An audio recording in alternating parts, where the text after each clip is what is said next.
النهارده يا بنات شويه بانيه شركات، شويه بانيه شركات بطريقه حلوه قوي قوي قوي قوي وخفيفه وموفره جدا جدا جدا.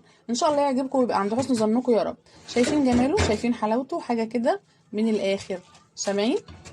سامعين عامل ازاي؟ بصوا، بصوا يا بنات، بصوا، حاجه كده زي الفل. الف هنا وشفا يا رب للي هياكلوه. ان شاء الله الفيديو هيعجبكم ويبقى عند حسن ظنكم. ما تنسوش لو الفيديو عجبكم تعملوا لي لايك وتنزلوا وتفعلوا الجرس. اللي مش مفعل الجرس ينزل يفعله، واللي مفعله يلغيه ويفعله تاني علشان الاشتراك بيروح. ارجوكم جددوه تاني. ويلا بينا نشوف هنعمل ايه مع بعض. قبل ما ندخل نشوف الفيديو بتاعنا، اللي اول مره يزوروا قناتي النهارده ما تنسوش يعملوا لايك للفيديو وينزلوا يفعلوا الجرس عشان يوصل لهم كل جديد. يلا بينا نعمل احلى بانيه شركات في الدنيا. يلا بينا. السلام عليكم ورحمه الله وبركاته. يا رب تكونوا بخير كلكم وبصحه كويسه. عاملين ايه يا حبايبي؟ يا رب ربنا يطمنا عليكم جميعا يا رب.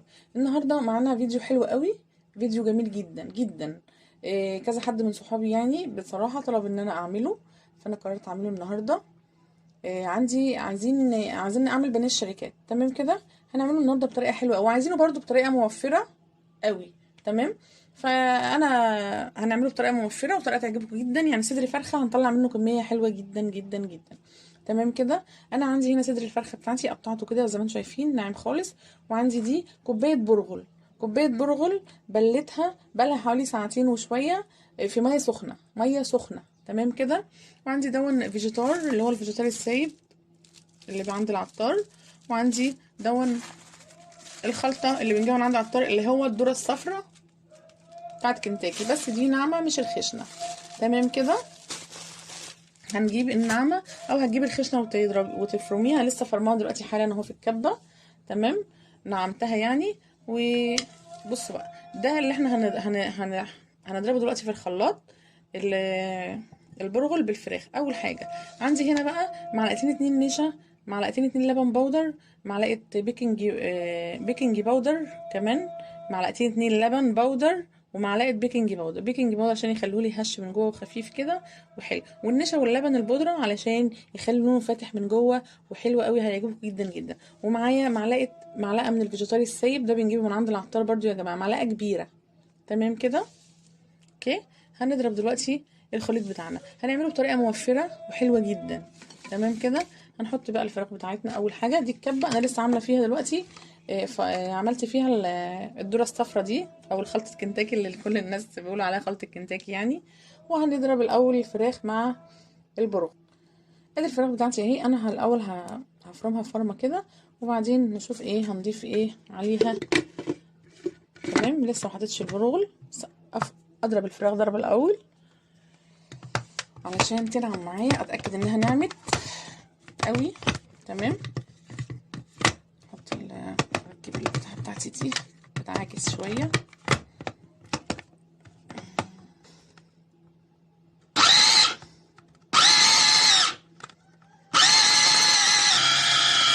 خلاص كده الفراخ بتاعتي انا ضربتها نعمتها. بصوا حاجه كده زي الفل. هنقص بس شويه منها.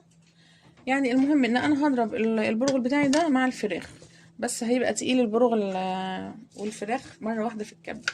فانا هنقص شويه من الفراخ وبعدين اعملهم مره تانية واحط البرغل اللي كده. الفراخ اللي نعمتها خلاص اهي زي ما انتم شايفين كده بقت عجينه ناعمه خالص اهي اهي. تمام. وهنحط شويه برغل مع اللي باقي ويبقى نعمل دول مره تانية برضو مع البرغل. اوكي. تمام كده. تمام. ادي كميه من الفراخ شلتها وهحط كميه من البرغل على الكميه اللي موجوده عندي دي وهضربهم ضربه برضو كويسه مع بعض. البرغل بتاعنا قلت انا نقعته في ميه سخنه وصفيته كويس قوي من الميه بتاعته. تمام. بس خلصت خلاص الفراخ بتاعتي يا بنات. عندي بقى الفيجيتار السايب اهو. هحط معلقتين 2 كبار كده اهي، معلقتين 2 كبار كويسين كده عليه. وهحط النشا واللبن والمكعب المرق او المرق السائب، مرقه الدجاج السايبه اهي، مرقه الدجاج السايب. وادي النشا، ادي النشا، وادي اللبن البودر، وادي البيكنج باودر. تمام كده. حطيت كل المكونات بتاعتي كده عليه. خلاص هحط بقى، مش هنحط بهارات كتير، احنا هنحط ايه، توم باودر نص معلقه كبيره. تمام. هنحط بصل باودر برضو نص معلقه كبيره. احنا معتمدين يا جماعه على البهارات بتاعتنا هنا في في مرقه الدجاج والفيجيتار، خلي بالك. وعشان كده برضو انت لسه ما حطيتش ملح خالص، مش هحط ملح خالص علشان الحاجات بتاعتي دي فيها ملح. تمام.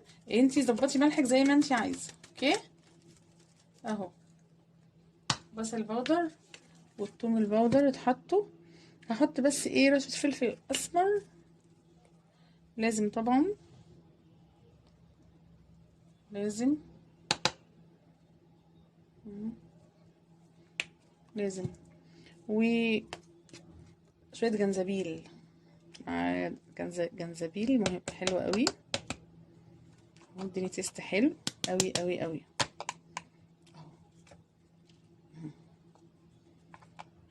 خلاص كده تمام. اللي عايزه بقى تحط شطه، تحط شطه تحطي بقى ايه زي ما تحبي، يعني اللي انت عايزه تحطيه، يعني قليل كتير بتاعتك برضو كده. اوكي بس. وهنمسك الخليط بتاعنا ده كله ونضربه تاني. اهو يا بنات بصوا، خلصته خلاص، ضربته كله اهو زي ما قلت لكم. بصوا ما شاء الله العجينه بتاعتي او الخلطه بتاعتي، بصوا ناعمه ازاي، ناعمه جدا جدا. خلاص كده كده بقى زي الفل اهو معاكم. نعمل ايه بقى الخطوه بقى اللي بعد كده؟ ادي عندي هقلبه الفيجيتار حبه الذره الصفرا بتاعتي اللي انا فرمتها اهي. تمام اهي كده. على فكره رخيصه من عند العطار، مش غاليه. في ناعم وفي خشن. لو ما لقيتيش ناعم هتجيبي ايه، تعملي زي ما انا عملته كده. وانا هحط بس شويه، معلقتين كده 3 من البهارات الفيجيتار السايب ده عليه. مامي حطيتك هتكوريه وتحطيه هنا. يا جوز هنعمله زي بانيه اللي بنجيبه من بره جاهز. تمام كده. مش هحط برضو اي بهارات بتاعتي. خلاص كده خلصت خلاص. على فكره ما حطيتش اي ملح خالص عليه. الملح بتاع الفيجيتار ومرقه الدجاج كفايه قوي. لقيت الملح بتاعهم حلو جدا، فخدوا بالكم من النقطه دي يا جماعه. تمام. حتى يبقى نعمله في البيت يبقى اوفر وصحي اكتر، صح؟ بالظبط كده. خلاص كده هنركن دي برضو كده. وهنعمل حاجه، عندي بقى ميه اهي عشان نشكل بيها. هنشكل بالميه. وعندي كيس اهو هنحطه كده. ادي بصوا، ادي الكيس بتاعي، وهبل ميه كده على الكيس ميه، وايدي اتبلت خلاص ميه. تمام. لازم مش هنشكل بميه يا جماعه، مش هينفع اهو عشان تبقى. بصوا ما شاء الله العجينه بتاعتي عامله في ايدي ازاي. بصوا ما شاء الله لا قوه الا بالله. بصوا شايفين العجينه بتاعتي؟ بصوا ما شاء الله ما شاء الله. بصوا العجينه ناعمه وزي العسل عامله ازاي. ده يد الكيس بتاعي اهو. وهنعملها كده على الكيس اهي. استنوا لحظه بس عشان ابلي الميه بس كويس اهو كده على الكيس اهي. وتعملي كده اهي زي ما اهي، عشان تدينا السحبه اللي بنعملها بنجيبها بره. بصي ممكن تعملي ايديك كده اهي، ايديكي بصي اهي اهي، شايفين اهي. وما ترفعهاش عن كده وما تتخنهاش عن كده. واعمل سحبه من تحت كده، اعملي سحبه من تحت كده علشان تبقى زي اللي بره بالظبط. اهي اهي، شايفين جمالها؟ شايفين قد ايه جميله؟ اهي زي اللي بره بالظبط. بصوا اهي، ايه رايكم؟ حاجه كده زي الفل، زي الناجتس اللي هي بالظبط. بيجيبوها نعمل بقى كوكي، نعمل كنتاكي. ناجتس، نعمل بانيه.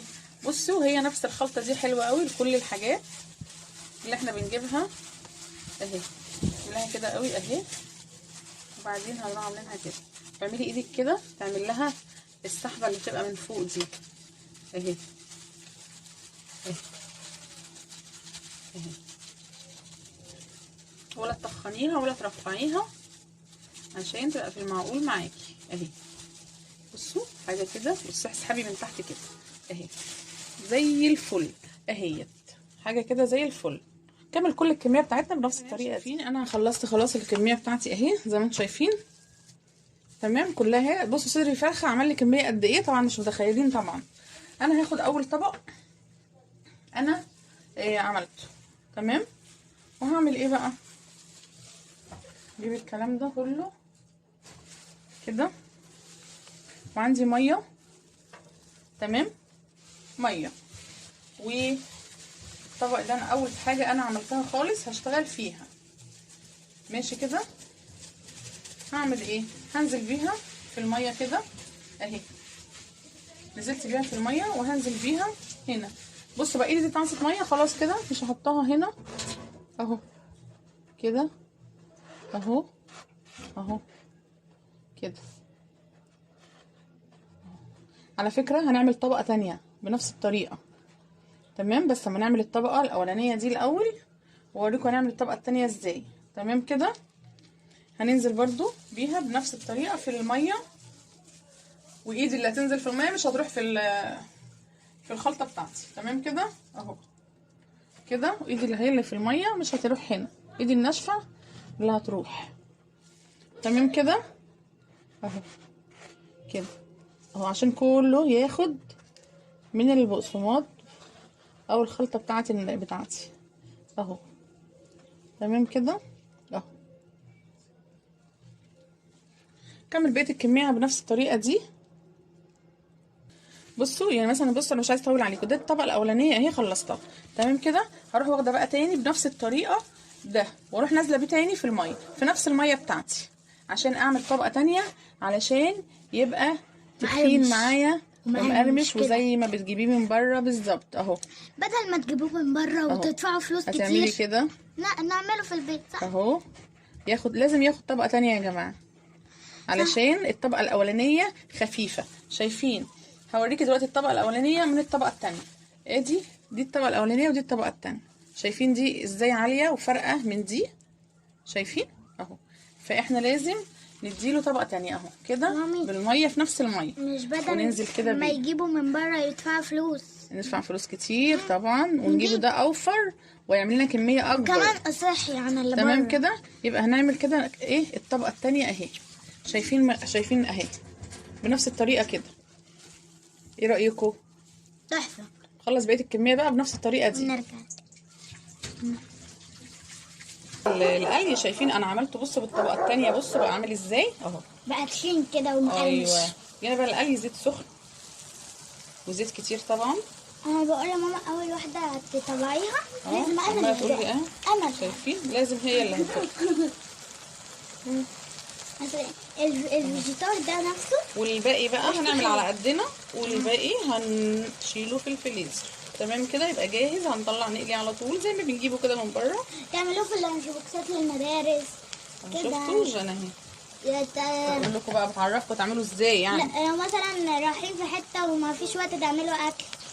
واو بصوا يا بنات، انا ما بقلبتش خالص غير لما بصوا خد لون، ياخد اللون الاحمر كده او الذهبي كده، الذهبي كده زي ما انا بتقول لكم. بصوا عشان يبقى حاجه كده من الاخر. شايفين جماله وحلاوته؟ هو تقولوا بقى يبقى تحفه كده. كمان لو انتم خارجين في حته وعايزين شايفين يا بنات؟ طلعت، شفتوا البانيه بتاعي شكله عامل ازاي؟ تحفه، حاجه كده من الاخر. شايفين؟ تحفه. شايفين يا بنات؟ ادي الجمال بتاعي بعد ما خلص، ادي اللي اتقلى وادي اللي هشيله في الفريزر، والوقت ما اعوز اطلع منه، تمام كده. بصوا حاجه كده زي الفل وموفره وحاجه زي العسل. وده اللي لسه مطلعاه من الطاسه، شايفين قد ايه جميل، حاجه كده زي العسل. يا رب الفيديو النهارده يعجبكم، يكون عند حسن ظنكم، وابقى دايما ضيفه خفيفه عليكم. اشوفكم ان شاء الله في فيديو جديد، والسلام عليكم ورحمه الله وبركاته. باي باي.